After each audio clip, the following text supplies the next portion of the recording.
Meron nga pala ako dito guys na tulips bloom. So ayan, yung namumukadkad na ating tulips. So may mga petals ako dito. Gagawin natin siyang tulips bloom. So ayan, 2 colors ang nandyan. Bali 3 colors pala guys. Yung pink, red at sky blue. So yan ang ating gagawin ngayong tulips bloom po. Like example nito guys, na bloom ito. So yan ang ating gagawin. So ayan. Minadali ko lang pala guys ang paggagawa dito kasi guys hindi ko naman mabibidyohan lahat. So ayan, minabilis na lang natin ang pagbibidyo. So mahirap din guys ang paggagawa nito kasi mabutingting. So may mga maliliit pa siyang petals sa loob. So kailangan nating utay-utayin. Pero pag kinalabasan ito, pag nabuo naman siya, so beautiful naman guys. So gagawa naman ako guys dito ng carnation. So pink and violet. So, yung ilalim niya nga pala dyan guys ay light pink. And yung isa naman is light pink and violet. So, itong isa rose red. So, bagong kuha ko din yan guys. So, binahul-buhol ko lang yun sa dulo. Hindi ko na binidyo yung pinaka-una niya. Nilagyan ko na lang siya sa ilalim. So, ayan nga. Hindi ko na ibibidyo yung mga details niya. At nagawa din ako dito ng dahon. So, yung dahon natin guys is 7 leaves. So, yun ang ginawa ko guys. And, yan muna guys ang ating sample ng ating mga flower. Good morning guys!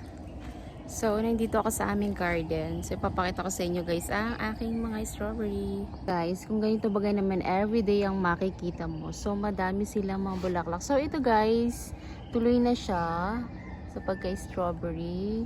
So, ito hindi pa. Kasi namumulaklak pa lang yan. So, ito din. This one. Lahat tong nasa taas na to guys. Puro namumulaklak na yan. Yun. Tsaka ito pa. So ito sample ko to guys. Ay tuloy na siyang strawberry. Maliban dito sa apat na to. Wala pa siyang bunga. So 1, 2, 3, 4, 5, 6, 7, 8, 9. Yan ang namumunga guys na ating strawberry. So ang ating cherry tomato may mga bunga pa ulit. So hinog na sila. So, hindi ko pa nakukuha. So, yan. Ito rin. Ating kalamansi.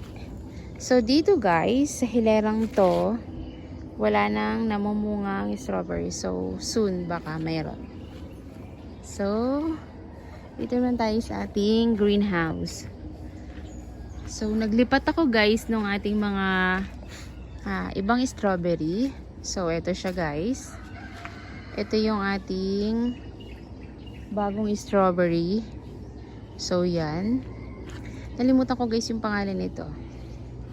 And then, may bago tayong sibol na ano to guys? Anong pang tawag dito? Mustasa. Ganun. And then, may pasibol tayong papaya. So, yan. And may mga ililipat pa pala ako guys na lettuce. So, ito pa yon. And, namumunga na yung ating ampalaya sa labas. Ito yung aking bagong transfer. Sarado pa yan anak. Transfer new. Hi. So yan yung bagong ampalaya. Ay guys. Wala akong masyadong tanim. Nainit kasi ngayon guys. So yan lang.